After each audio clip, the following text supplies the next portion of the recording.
Let's go to U.S. history. We've done some of these before. Yeah, we did some questions on the Civil War. Okay, what do we got? We got modern era. Do we have any? I think I actually checked this, but since there's mastery points available, there might be a quiz on America. We will. I tell you what. Not only this, there's a unit test over the 80s, the 90s, and the 2000s. So that seems to be my wheelhouse. I was alive in all of those decades. So let's start the unit test. We'll make this the last one for the night. We'll probably finish on time. What was unexpected about President George W. Bush's support for programs like No Child Left Behind and Medicare Part D?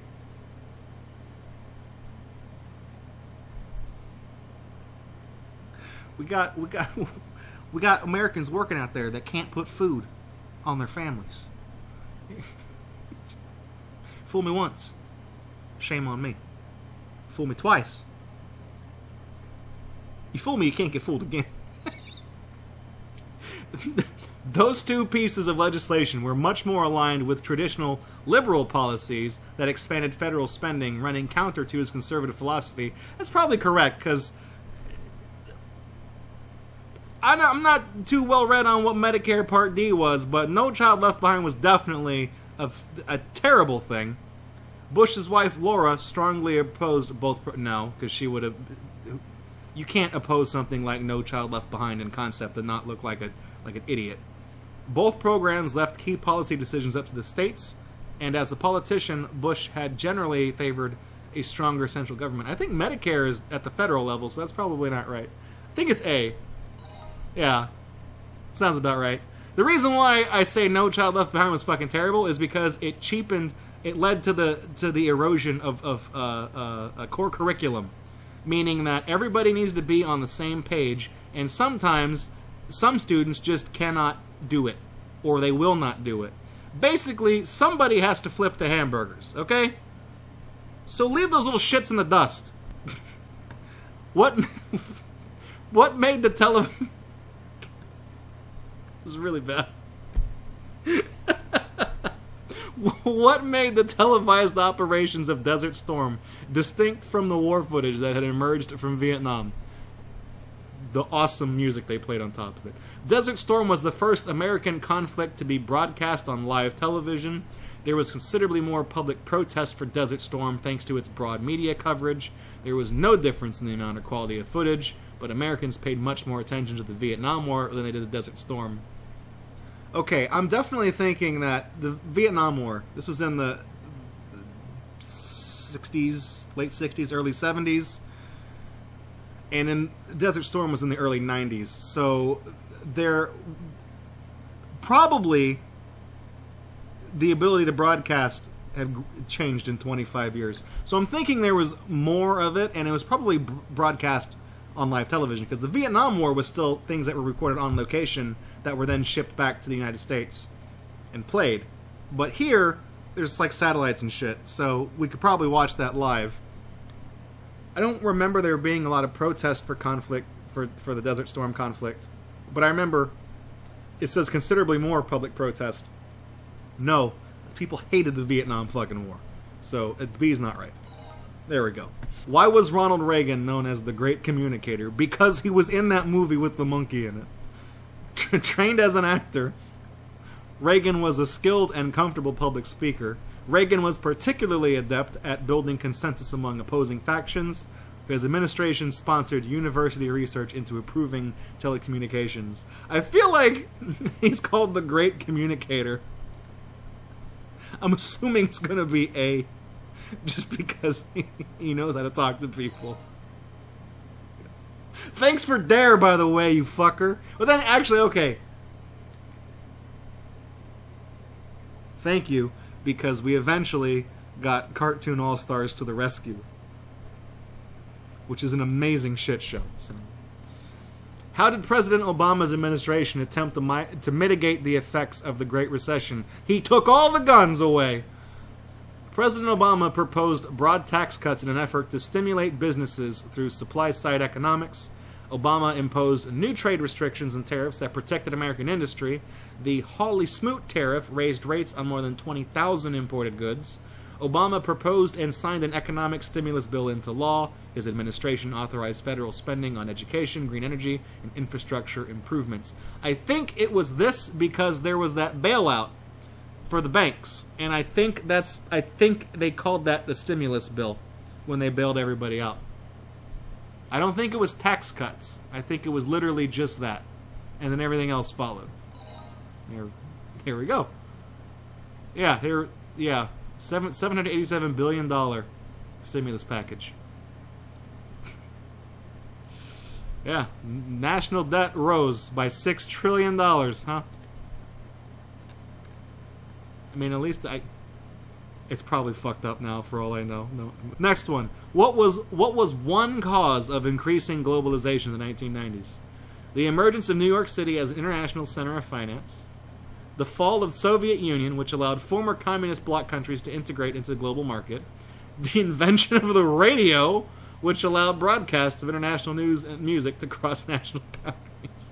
Yeah, you guys remember in the 90s? Only 90s kids remember this. The radio. They invented the radio in the 1990s. I'm pretty sure New York has always been the fucking the hot spot of finance. Otherwise, Bernie would not shut up about Wall Street. So it's going to be the fall of the Soviet Union. There we go. We're knocking all these out of the park. I'm glad we did this. I'm doing pretty good. Fangermon, do you remember the radio? What did the North American Free Trade Agreement, or NAFTA, accomplish? It established that the U.S., Canada, and Mexico were permitted to trade freely with other nations in the world, eliminating earlier restrictions that only allowed intracontinental trade. It eliminated trade barriers between the U.S., Canada, and Mexico, or it created a single currency for well,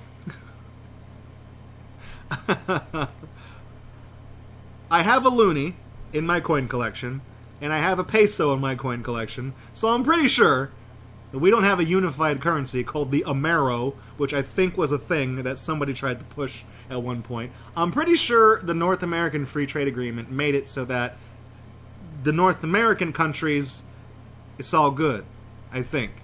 I don't think it limited other nations in the world. Everyone's got their own tariffs and stuff. So it made a treehouse. It's like, if you're above the equator up here, it's all good. You got sombreros, bring them up. We got hamburgers in America. Up in Canada, they still sell Fruitopia. So everyone's happy. Everyone's happy. How did the Bush administration justify its 2003 invasion of Iraq?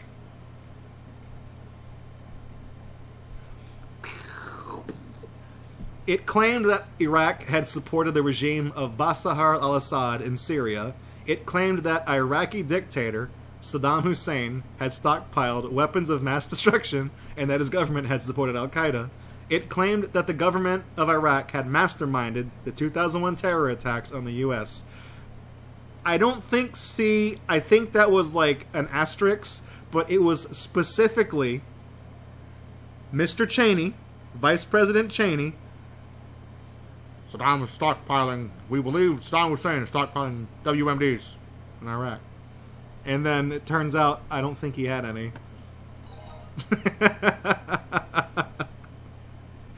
When Mikhail Gorbachev became Prime Minister, the premier of the Soviet Union in 1985, he pivoted to a policy of relentless expansion of Soviet borders and political influence, openness and political restructuring, nuclear brinkmanship. I think it's openness and political restructuring because Mikhail Gorbachev was the person in charge when Chernobyl blew up, and he specifically said that was the turning point that eventually led to the fall of the Soviet Union. Because that was the shit show to end all shit shows.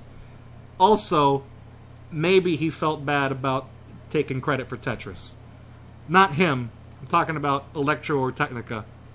So, I think when he became the premier, and then they said, disregard the readings, continue the test, he eventually realized, I've made a terrible mistake. So, I think it's this. There we got a perfect score on the 80s and 90s and the 2000s. So it's all those radio stations that I listened to when they invented the radio in the 90s, so I could listen to music that was made in the 80s. Holy shit! Did pretty good on that. I'm a little bit impressed with myself. We've almost mastered living in the modern era. I disagree with that. You know, living this, I have no grasp on my own life, but it's just spiraling out of control. Out of control. Thanks for checking out this video. Leave a like if you liked it, leave a dislike if you didn't. Either way, your feedback is appreciated. And you can also subscribe to Gatorbox if you like this content and want to see more of it from us. Catch us live Friday nights at 9 p.m. Central at twitch.tv/Gatorbox. If you'd like to support this channel, you can do so at patreon.com/Gatorbox or streamlabs.com/Gatorbox.